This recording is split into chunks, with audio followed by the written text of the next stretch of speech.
प्यारे बच्चों, सभी कैसे हो। विद्या शक्ति के क्लास में आप सबका स्वागत है। तो बेटा, आज के क्लास को हम शुरू करते हैं आज के विचार से। तो आज का विचार क्या है?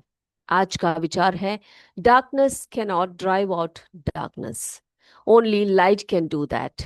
Hate can not drive out hate, only love can do that.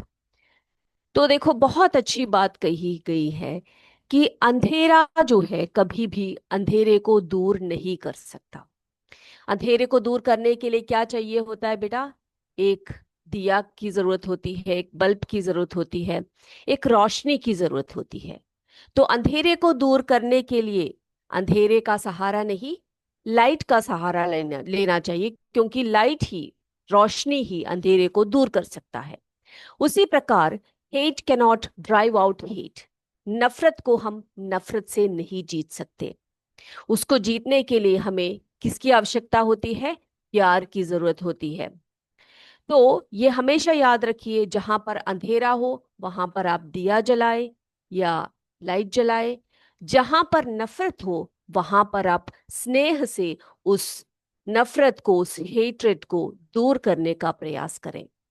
तो इसी शुभ विचार के साथ आज के क्लास को हम स्टार्ट कर रहे हैं। तो बेटा, आज के क्लास में जो हमने पिछले क्लास में पढ़ा था, जरा एक बार रिकैप कर लेते हैं, उसके बाद आगे बढ़ेंगे हम लोग। तो बच्चों, हम लोग परिसंचरण की बात कर रहे थे, रक्त परिसंचरण, ब्लड सर्कुलेशन की बात हो रही थी हमारी।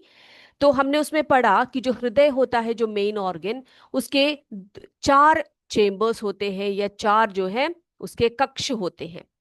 ये चार कक्ष कौन कौन से हैं? देखो, दाएं तरफ जो है दायां आलिंद होता है, जिसे हम राइट एट्रियम कहते हैं, और नीचे की तरफ दायां निलय होता है, जिसे राइट वेंट्रिकल कहा जाता है। सॉरी, यहाँ पर जो लिखा है, यहाँ पर निलय यानी वेंट्रिकल, ठीक है, इसको ठीक कर लीजिए, वेंट्रिकल। ओके। तो यहां पर दायां निलय, जिसे हम राइट वेंट्रिकल कहते हैं, और बाईं तरफ होता है बायां आलिंद। ठीक है, बायां आलिंद जिसे हम लेफ्ट एट्रियम कहते हैं, और बायां निलय जिसे हम लेफ्ट वेंट्रिकल कहते हैं। क्लियर है सभी को? ये तो क्लियर हो गया था सभी को। और इसके बाद हमने पढ़ा था कि जो हमारा हार्ट है, उसमें ये जो चार चेम्बर्स हैं, इनके कार्य क्या क्या है। तो बेटा, सबसे पहले इस तरफ से हम लोग बढ़ते हैं। शुद्ध रक्त यानी कि जो ऑक्सीजन युक्त रक्त होता है, वो कौन से शिरे से? फुफ्फुसीय शिरे से, पल्मनरी वेन द्वारा कहां पर आता है? बायां अलिंद में आता है ना। तो बायां अलिंद में आने के बाद क्या होता है? यहां से यह बाएं निलय में प्रवेश करता है। सबसे पहले फुफ्फुसीय शिरा द्वारा ये कहां पर आता है? बायां अलिंद में, लेफ्ट एट्रियम में आता है, पल्मनरी वेन द्वारा। उसके बाद फिर ये कहाँ को जाता है बेटा? यहां से फिर बाएं निलय की तरफ जाता है। ओके।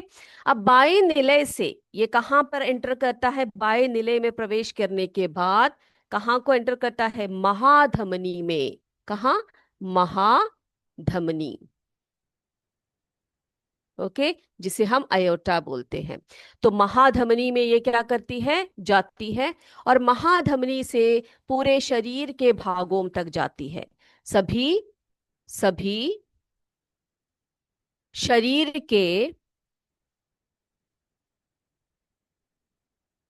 भागों में यह क्या पहुंचाती है बेटा? ऑक्सीजन युक्त ब्लड को जो है पहुंचा देती है। क्लियर है? तो बायां अलिंद में जब ब्लड आता है, कौन सा ब्लड आता है? ऑक्सीजन युक्त ब्लड आता है। ओके, किससे आता है? फुफ्फुसीय शिरे द्वारा आता है, और ये सीधे आकर बाएं अलिंद में आता है, लेफ्ट एट्रियम में। फिर वहां से ये बायां निलय में जाता है, लेफ्ट वेंट्रिकल में, और उसके बाद फिर ये महाधमनी में जाती है ना। महाधमनी से फिर शरीर के अन्य भागों में प्रवेश करती है, सभी जगह पर जो है ऑक्सीजनेटेड ब्लड का जो है संचरण करती है। उसके बाद क्या करता है बेटा? अशुद्ध रक्त, फिर शरीर से सभी प्रकार के जो अशुद्ध रक्त होते हैं, ऑक्सीजन रहित जो ब्लड होता है जिसमें कार्बन डाइऑक्साइड की मात्रा अधिक होती है, शरीर के विभिन्न अंगों से दो प्रमुख शिराओं द्वारा, जिसे हम वेना कावा कहते हैं, ठीक है, क्या क्या कहा जाता है उसको, हम उसे हम वेना कावा कहते हैं। तो वेना कावा द्वारा क्या करता है, वो एकत्र किया जाता है और दाहिने अलिंद में खाली किया जाता है, यहाँ पे दाहिने अलिंद में खाली किया जाता है। तो बेटा मैं यहाँ पर सभी शरीर से आने वाले जो रक्त है उसको मैं ब्लू कलर में इंडिकेट कर रही हूँ यहाँ पर, क्योंकि ये कैसा ब्लड है, ये ऑक्सीजन युक्त ब्लड नहीं है, ये ऑक्सीजन रहित ब्लड होता है। ओके, कैसा ब्लड होता है बेटा, ऑक्सीजन रहित ब्लड होता है। और यह रक्त कहाँ एंटर करता है फिर बेटा, दाएं निलय में एंटर करता है, यानी कि यहाँ पर राइट वेंट्रिकल में ये एंटर कर जाता है। और क्या होता है वहां पर, फुफ्फुसीय धमनी द्वारा क्या होता है, और फुफ्फुसीय धमनी में पंप किया जाता है, और इस धमनी के माध्यम से रक्त जो है कहाँ पर पहुंच जाता है, फेफड़ों तक पहुंच जाता है, और फेफड़ों से फिर से ब्लड जो है प्यूरिफाई होकर कहाँ तक आता है, कहाँ पर आता है, अगेन बाएं अलिंद में आता है फुफ्फुसीय शिरे द्वारा, और फिर इस तरह से ये प्रोसेस जो है चलता रहता है। इज दिस क्लियर, क्लियर है ना सभी को। चलिए बेटा, अब हम बात करेंगे, किसकी बात करें अब हम लोग, तो हृदय की हमने बात कर ली, परिसंचरण तंत्र को एक और बार जरा हम लोग समझ लेते हैं। एक मिनट, ये थोड़ा सा कॉम्प्लिकेटेड जो है टॉपिक है, तो इसको आपने बहुत अच्छी तरह से समझना है बेटा। एक बार आप इसको अच्छी तरह से समझ गए तो फिर आप जीवन भर इसको नहीं भूलेंगे, ठीक है। तो हम लोग बात कर रहे थे रक्त परिसंचरण की। तो रक्त परिसंचरण में हृदय जो है सबसे मेन ऑर्गन माना जाता है। हृदय की जो पंपिंग क्रिया द्वारा रक्त पूरे शरीर में प्रसारित होता है। और यहाँ पर आप देख सकते हैं जो ब्लड सर्कुलेशन, जो डबल सर्कुलेशन है, एक तरफ जो है ऑक्सीजनेटेड ब्लड का सर्कुलेशन और दूसरी तरफ डीऑक्सीजनेटेड ब्लड का सर्कुलेशन होता है। और ऑक्सीजन रहित कार्बन डाइऑक्साइड से भरपूर रक्त शरीर के विभिन्न अंगों से दो प्रमुख शिराओं, जिसे हम वेना कावा कहते हैं, उसके माध्यम से क्या किया जाता है, एकत्र किया जाता है। और उसको एकत्र करके क्या किया जाता है, ये दोनों शिराएं जो है रक्त के दाहिने अलिंद में खाली कर दिया जाता है, यानी कि राइट एट्री में दाएं अलिंद में खाली किया जाता है। और यह रक्त दाएं निलय में उसके बाद प्रवेश करता है और फुफ्फुसीय धमनी में पंप किया जाता है। और फुफ्फुसीय धमनी से क्या होता है बेटा, उसके माध्यम से रक्त जो है फेफड़ों तक पहुंचता है, यानी कि हमारे लंग्स तक पहुंचता है। और वहां से फिर क्या होता है, फेफड़ों में गैसों का आदान प्रदान होता है, कार्बन डाइऑक्साइड और ऑक्सीजन के बीच में आदान प्रदान होता है। और फिर क्या किया जाता है, शुद्ध रक्त, जिसे हम ऑक्सीजन युक्त ब्लड कहते हैं या ऑक्सीजनेटेड ब्लड कहते हैं, वो फुफ्फुसीय शिरे द्वारा, किसे, फुफ्फुसीय शिरे द्वारा, यानी कि पल्मोनरी वेन्स द्वारा बाएं अलिंद तक पहुंचाया जाता है, जिसे हम लेफ्ट एट्रियम कहते हैं। और फिर वहां से यह बाएं निलय में प्रवेश करता है और फिर महाधमनी नामक धमनी द्वारा सारे शरीर में, सभी शरीर के भागों तक पहुंचाया जाता है। तो आई होप बच्चों ये जो प्रोसेस है, ये बिल्कुल सर्कुलेशन का जो प्रोसेस है बिल्कुल आपको क्लियर है, इसमें कोई भी डाउट अभी किसी बच्चे को नहीं है। ओके, आगे बढ़ सकते हैं हम लोग। चलिए बेटा, तो ये जो परिसंचरण तंत्र है, इसकी जो सबसे पहले बात कही थी किसने पता है आपको, विलियम हार्वे ने। ओके, तो रक्त परिसंचरण की खोज जो है वो की थी विलियम हार्वे ने 1578, 1657 तक था इनका जो काल था। तो एक ये बहुत ही अच्छे एक चिकित्सक थे, वे अंग्रेज थे, ठीक है। तो इन्होंने उन दिनों जो है यह मान्यता थी कि रक्त शरीर की वाहिनियों में दोलन करता रहता है। तो क्या माना जाता था चिकित्सकों के बीच में, कि जो ब्लड है हमारे शरीर में वो वाहिनियों में, यानी कि जो ब्लड वेसल्स है उसी में दोलन करता रहता है, ठीक है। इस मत के लिए हार्वे को का जो है उपहास किया जाता था। यानी कि उन्होंने कहा कि भाई ऐसा नहीं है, ये पूरी क्या करता है, संचरण करता रहता है ब्लड जो है वाहिनियों में। तो लेकिन उन लोगों ने क्या कहा, जो लोगों ने उनका जो है मजाक उड़ाना शुरू कर दिया कि भाई ये क्या बोल रहा है, और उन्हें परिसंचारी सर्कुलेटर कहकर चिढ़ाने लगे, उनका मजाक उड़ाने लगे। ठीक है। तो एक नई बात उन्होंने कही थी, उसको स्वीकार करना किसी के बस में नहीं थी, कोई उसको स्वीकार करना पसंद नहीं कर रहा था। तो उन्होंने कहा भाई नहीं है, तुम जो बोल रहे हो बिल्कुल गलत है। जो इसीलिए उन्हें जो है उनका उपहास किया गया, उनका मजाक उड़ाया गया, और उन्हें परिसंचारी अथवा सर्कुलेटर कह के चिढ़ाने लगे। तो देखो बेटा, अधिकांश रोगियों ने फिर उनसे उपचार कराना भी बंद कर दिया। ओके। तो ऐसे लोग आए जिन्होंने जो है लोगों को बताया कि भाई ये जो डॉक्टर है ये गलत गलत बातें बता रहा है, आप उनसे चिकित्सा मत करवाइए। आप लोग उनसे चिकित्सा करवाएंगे तो फिर आपका कुछ हो जाएगा। तो इसीलिए रोगी जो थे उनके, वो धीरे धीरे करके उनसे उपचार कराना बंद करवा दिया।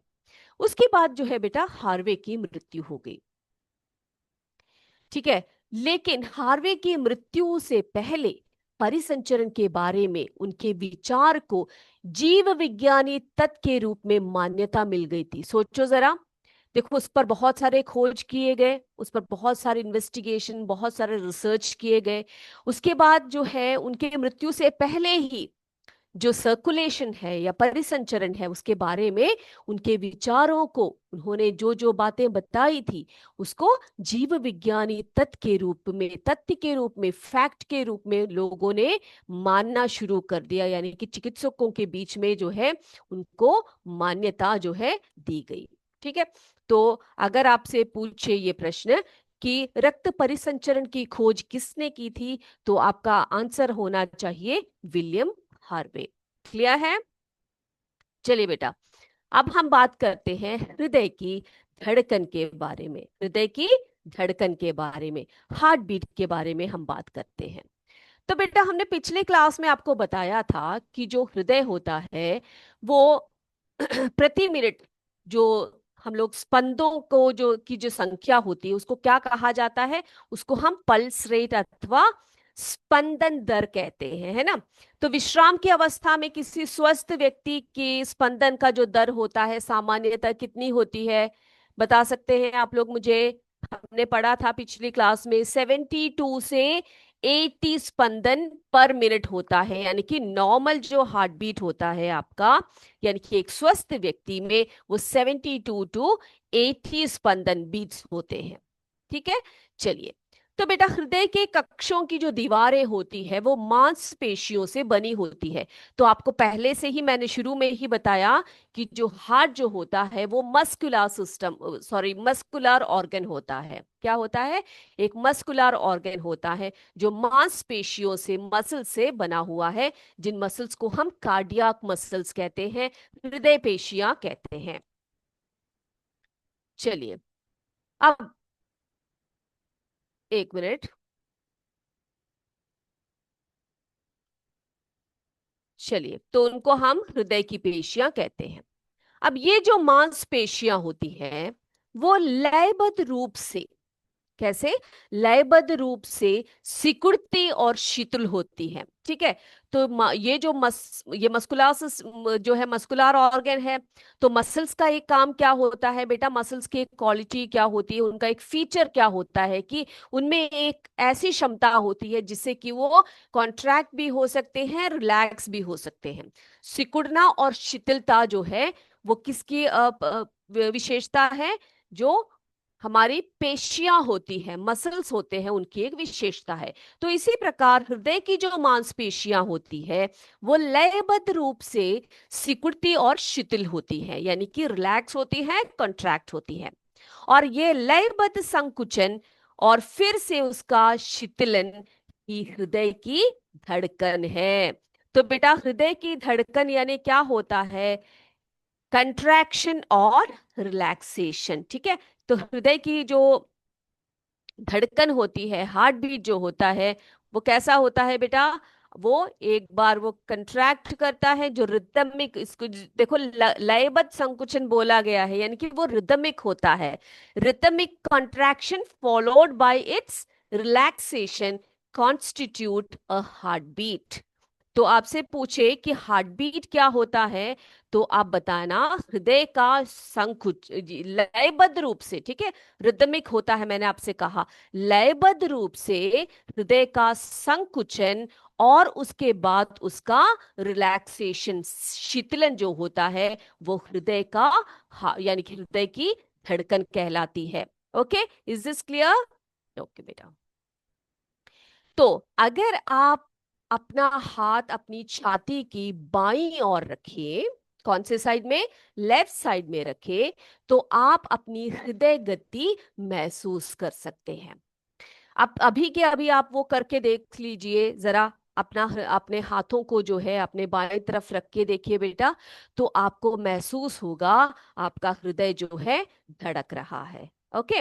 अब देखो डॉक्टर लोग क्या करते हैं, डॉक्टर लोग जो है एक ऐसे उपकरण का यूज करते हैं जिसको क्या कहा जाता है? स्टेथोस्कोप कहा जाता है। और इस जो है उपकरण की सहायता से वे क्या करते हैं? हृदय की गति को महसूस करते हैं, है ना। तो आपने देखा होगा जब भी आप डॉक्टर के पास जाते हैं, उनके गले में ऐसे डाल के रखा होता है उन्हें, वो क्या करते हैं? वो अपने कानों से ये जो दोनों भाग है अपने कान में लगाते हैं, और उसके बाद ये जो भाग होता है, इससे वे आपके हृदय के धड़कन को क्या करते हैं? यस, वो महसूस कर सकते हैं इसको, ठीक है। ताकि वो ये देखते हैं कि आपका हृदय जो है 1 मिनट में कितनी बार स्पंदन करता है। तो मैंने आपको बताया कि हमारा जो हृदय होता है, स्वस्थ व्यक्ति का जो हृदय होता है, वो 1 मिनट में, प्रति मिनट में 72 से 80 स्पंदन प्रति मिनट करता है। ओके। लेकिन बेटा इसका दर बढ़ भी सकता है, कम भी हो सकता है। ओके। कई ऐसे हेल्थ कंडीशंस होते हैं जिसमें गति बढ़ जाती है, कई ऐसे हेल्थ कंडीशंस होते हैं जिसमें इसकी गति बहुत ही कम हो जाती है। लेकिन बेटा जो स्वस्थ व्यक्ति होते हैं, हम लोग ही अगर बहुत देर तक दौड़े भागे कोई फिजिकल एक्टिविटीज करते हैं, तो हमारे जो नॉर्मल हार्ट बीट्स होते हैं उसमें से थोड़ा सा इधर उधर वेरिएशन हो सकता है। इसका मतलब ये नहीं कि हम लोग हेल्दी नहीं हैं, ठीक है। तो इतनी बातें क्लियर हो गई हृदय स्पंदन के बारे में। हम्म। तो बेटा अभी हम क्या करने वाले हैं, अब हम देखते हैं। देखो हमने रक्त के बारे में पढ़ा, हृदय के बारे में पढ़ा। तो हमारे लिए हमारे शरीर के पूरे शरीर के जो अंग होते हैं, उनमें सबसे महत्वपूर्ण होता है रक्त का परिसंचरण, है ना। तो सभी अंगों तक, हमारे जो शरीर के सभी भागों तक या अंगों तक जब ब्लड पहुंचेगा, तभी वहां पर क्या होगा बेटा? ऑक्सीजन का संचरण भी होगा। तो जिन ऑर्गन्स में रक्त नहीं पहुंचेगा, वो ऑर्गन क्या हो जाएगा बेटा? धीरे धीरे करके वो काम करना बंद करेगा, क्योंकि ऑक्सीजन का जो पहुंचाना होता है, न्यूट्रिएंट्स का जो पहुंचाना होता है, वो रक्त द्वारा ही होता है ना। चलिए, अब रक्त जो, अब सोचिए कई बार ऐसा हो जाता है कि कई एक्सीडेंट्स हो जाते हैं, कई लोगों को कोई चोट वोट लग जाती है, बहुत गहरी चोट वगैरह लगती है, तो क्या होता है? शरीर से बहुत ज्यादा खून जो है या ब्लड जो है वो बह जाता है। अब सोचो, ब्लड शरीर से एक मात्रा से अधिक अगर बह जाता है, तो हमारा जीवन जो है वो क्या हो जाता है? खतरे में आ जाता है, ठीक है।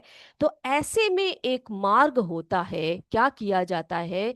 हॉस्पिटल्स में ले जाकर उन रोगियों को रक्त चढ़ाया जाता है। आपने सुना है इसके बारे में?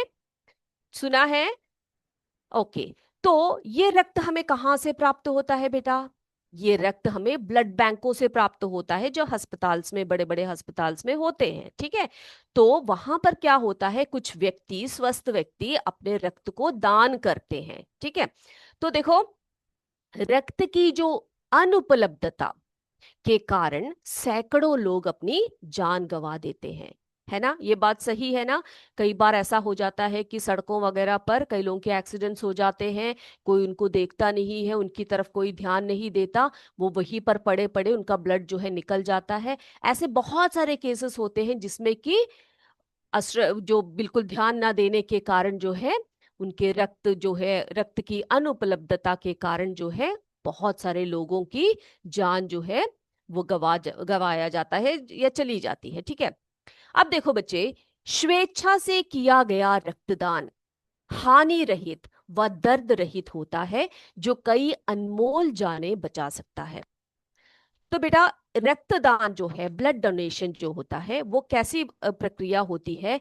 वो जो है हम अपनी इच्छा से हम लोग कर सकते हैं। ठीक है।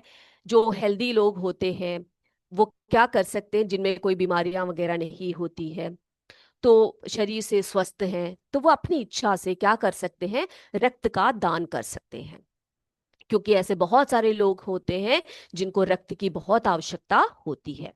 तो स्वेच्छा से किया गया रक्तदान जो होता है वो हानि रहित होता है, वह दर्द रहित होता है, उसमें कोई दर्द वर्द नहीं होता है। लोग सोचते हैं कि बहुत दर्द होगा या हमें जो है बहुत मुश्किल पड़ेगी इसके बाद, ऐसा कुछ नहीं होता।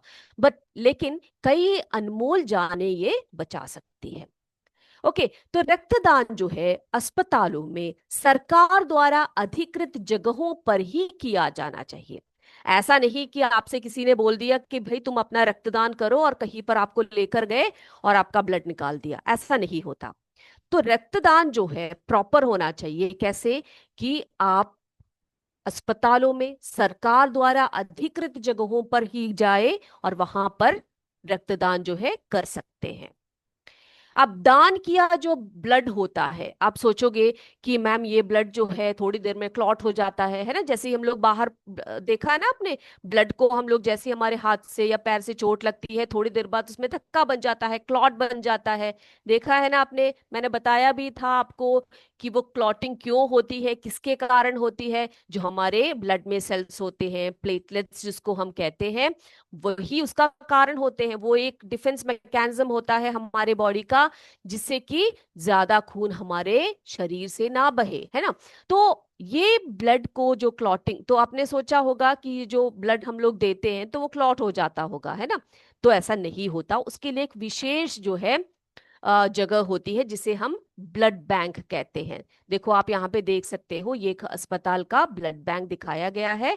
ओके। तो इसमें जो है बहुत ही अच्छे टेम्परेचर में उसको रखा जाता है और भी कई विशेष देखभाल जो है उसको किया जाता है। और जिनको भी इमरजेंसी में ब्लड की आवश्यकता होती है, देखो बच्चे, हम किसी का भी ब्लड स्वीकार नहीं कर सकते। हमारा जो ब्लड ग्रुप होता है ना, ब्लड ग्रुप के बारे में हम आगे पढ़ेंगे, बताएंगे हम आपको, तो उसी के हिसाब से हम उनको स्वीकार कर सकते हैं। ओके। इतनी बातें क्लियर हो गई रक्तदान के बारे में सभी को? तो आप अभी छोटे बच्चे हो, अभी आप उसको नहीं कर सकते। थोड़े बड़े हो जाएंगे, स्वस्थ आपका शरीर है, आपको कोई बीमारियां वगैरह नहीं है, तो आप क्या कर सकते हो बेटा?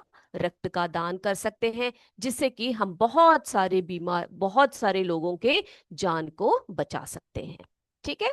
चलिए, अब बेटा ये हम बात कर रहे थे किसकी? परिसंचरण की बात कर रहे थे।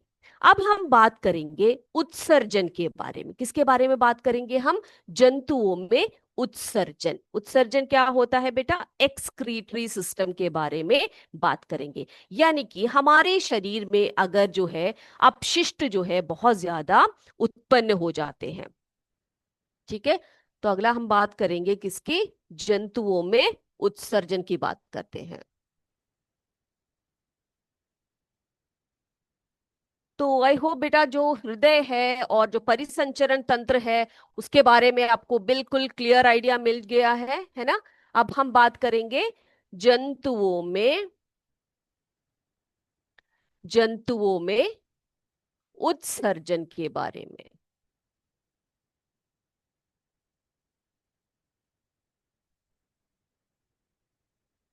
ओके। जंतुओं में उत्सर्जन, तो हमारे शरीर में जिस प्रकार से परिसंचरण तंत्र होता है उसी प्रकार से हमारे शरीर में क्या होता है बेटा? उत्सर्जन तंत्र भी हमारे शरीर में होता है। आपको पता है उत्सर्जन तंत्र के बारे में? जो हमारे किडनीज होते हैं, मानव उत्सर्जन तंत्र है जो आपको दिखाया गया है यहाँ पर। ओके। एक्सक्रीटरी सिस्टम, तो ये एक्सक्रीटरी सिस्टम क्या होता है बेटा? इसमें क्या क्या अंग होते हैं, ये क्या है, ये सभी हम लोग पढ़ने वाले हैं। ठीक है। तो बेटा हमारे शरीर में जो अपशिष्ट पदार्थ के रूप में उत्पन्न कार्बन डाइऑक्साइड फेफड़ों द्वारा किस प्रकार उच्च सेंस से आपने पढ़ा है ना रेस्पिरेशन में, उसके दौरान जो है शरीर से बाहर निकाला जाता है कि नहीं। और जो अपाचित भोजन होता है वो क्या होता है, वो एक्सक्रीशन द्वारा क्या होता है, मल के रूप में शरीर से बाहर निकल जाता है।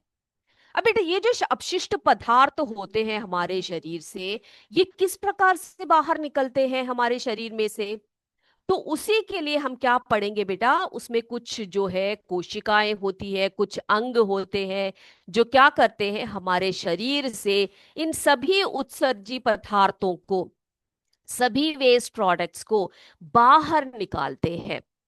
बेटा हमें इन सभी वस्तुओं को, जो हमारे वेस्ट प्रोडक्ट्स होते हैं हमारे शरीर में जो एक्यूमुलेट हो जाते हैं, उनको बाहर निकालना आवश्यक है कि नहीं है?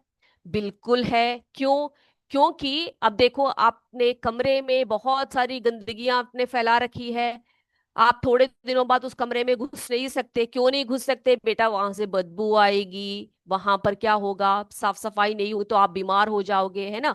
तो इसी तरह से हमारे शरीर में से भी जितने भी उत्सर्जी पदार्थ हैं उनको बाहर निकालना बहुत जरूरी होता है। अगर नहीं निकाला तो धीरे धीरे करके वो सभी आपके अंगों को क्या कर देंगी, खराब कर देंगी, हम बीमार हो जाएंगे, है ना। तो ऐसे इस तरह के अपशिष्ट पदार्थों को बाहर निकालने का जो प्रक्रम है उसी को हम कहते हैं उत्सर्जन या एक्सक्रीशन। क्या कहते हैं उसको? एक्सक्रीशन या उत्सर्जन।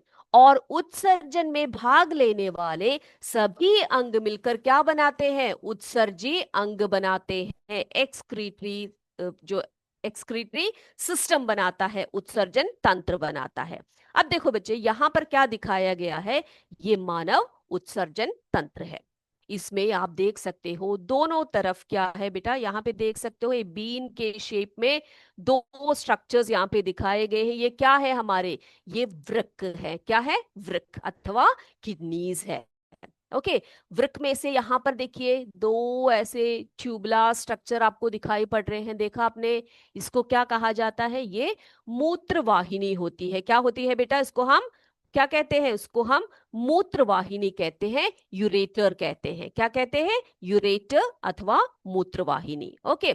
अब यहाँ पे देखो आप, यहाँ पर एक स्ट्रक्चर है, एक सैक लाइक स्ट्रक्चर यहाँ पे दिखाई पड़ रहा है, इसे हम मूत्राशय कहते हैं। क्या कहते हैं इसको?